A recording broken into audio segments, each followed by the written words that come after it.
This is a cozy, comforting and warming noodle dish with crispy pork belly. Here's my version of Japanese yakisoba. Hey everyone, it's Jay here and welcome back to another episode of Wok Wednesdays. I am here at School of Wok in Covent Garden, London. We are London's premier Asian cooking school and today it's yakisoba time. Right, so for yakisoba, you need to prep some vegetables. We're just going to finely julienne a carrot or any kind of crunchy vegetables you've got. We've got half an onion as well that needs to be sliced up. For the spring onion, we're just gonna give it a kind of a chunky, rough chop. And now, working with two different mushrooms today, we've got two different types of shiitake mushrooms. In fact, we've got the dried ones, which have been rehydrated. They just need to be finely sliced. And for the fresh shiitake mushrooms, I'm just going to break them up by hand. And last but not least, got some cabbage to just kind of chop into bite-sized pieces. You could obviously use Chinese leaf cabbage or pak choy or any kind of crunchy green that you like. So now the vegetables are prepped, we're just going to work a little bit with the meat protein. Here I've got some pork belly, just chucked it in the freezer for about a good 30 minutes or so, just to kind of let it firm up. And once that's all firmed up, that's all ready to get sliced. I was just looking for fairly thin slices here, probably about half a centimeter in thickness. Just want everything to pretty much cook very quickly because it's going to be a very, very fast stir fry. Right, cool. So meat is prepped and we're just gonna do the sauce up now. Super easy. This is like a really, really nice, delicious sauce. You want everything to be really nice and robust and really flavorful. So we're going in with some Japanese Worcestershire sauce. And it's worth kind of saying, try to get Japanese Worcestershire sauce if you can, because it's got a lot more stuff that goes into the sauce. Some carrots and some fruit elements in there. We've got some ketchup, just to kind of give a little bit of sweetness, balance out with a little bit of acidity. Some light soy sauce, again, just for more salt. Just a little bit of surf that comes in the form of oyster sauce. You could obviously use a mushroom stir-fry sauce as a substitute as well if you can't use oyster sauce if you're cooking this or making this vegetarian. And then just going to balance it out again with a little bit of sugar, just white caster sugar to go in. You could also use like brown sugar for a little bit more complexity of flavors. And finally, I'm just going to go with a good pinch of black pepper.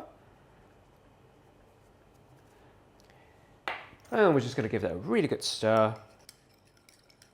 Right, super easy. We're just going to fry up the protein first. That's going to be our pork belly. We'll get that nice and crispy and brown before we go in with the rest of the other vegetables. For today, we're going to be using pre-cooked yakisoba noodles. They just come in like a little vac packet. They're easy to find. If you're using frozen noodles, great. If you're using fresh noodles, that's also great. Just whatever you've got lying around, okay? But I would just say something thin and easy to manage. Okay, wok is hot. I'm just gonna not talk anymore. I'm just gonna crack on with it. So, tiny bit of vegetable oil. You know this wok is searing hot because it is smoking, baby. So, a couple of teaspoons or a couple of tablespoons of oil in there. And before it gets set on fire, I'm just gonna go in with my pork belly. Just going to spread everything out a little bit so that we can kind of get some browning happening here. Right, so we've got some really nice browning happening here. I literally have just turned this pork belly over. So you want like nice caramelization, nice color on both sides. I'm just going to very, very gently get them out, drain off any of that excess oil from the pork. We will leave just the fat in the wok because that's just nice for us to just carry on with the rest of the stir fry. So next up, we're just going to get some of the onions in, or rather, we're just going to get the onions in there. Break them up a little bit as they go in.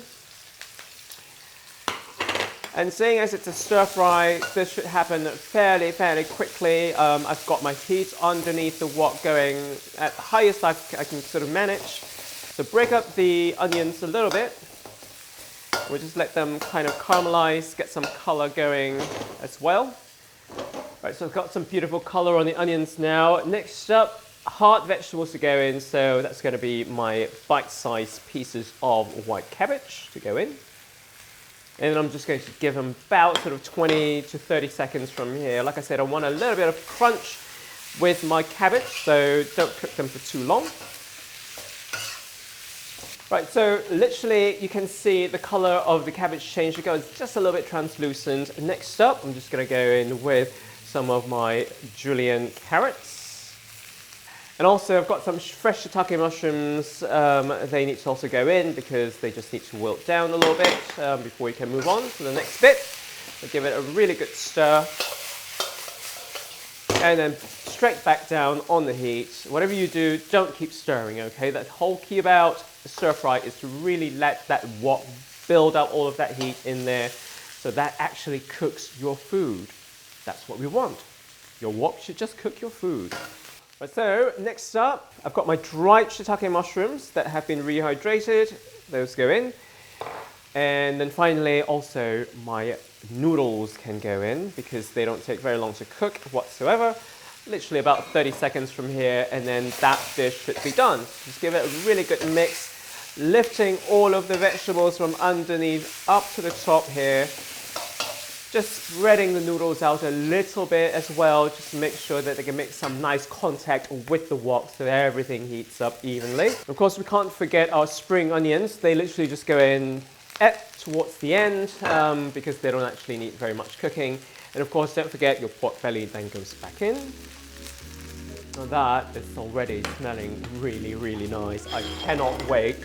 So, last thing to go in, the sauce, because you don't want to overcook the sauce and you don't want to over reduce it. Remember, it just really needs to kind of coat all of the strands of noodles, etc. So we're just going to drizzle that all over. And voila, that is all completely done. It's funny how once the sauce goes in, actually everything kind of comes together, wilts down a little bit more, and it just kind of smells fantastic. So, time to plate up. Right, so we're just going to get some garnish just over the top here. A little bit of sesame seeds really just kind of helps to kind of make everything pop a little bit. And that is how you make your classic yakisoba. Right, so time for a taste test. I'm just gonna grab a little bit. I'm gonna grab a whole bit of chunky pork. Yeah, I'm gonna grab a whole bit of chunky pork and shove it in my mouth. Here it goes. Oh. Right, so thanks for watching. Tune in next week for more Wok Wednesdays. Don't forget to like, subscribe, and what's the other thing? Leave a comment. Till next time, see you, bye.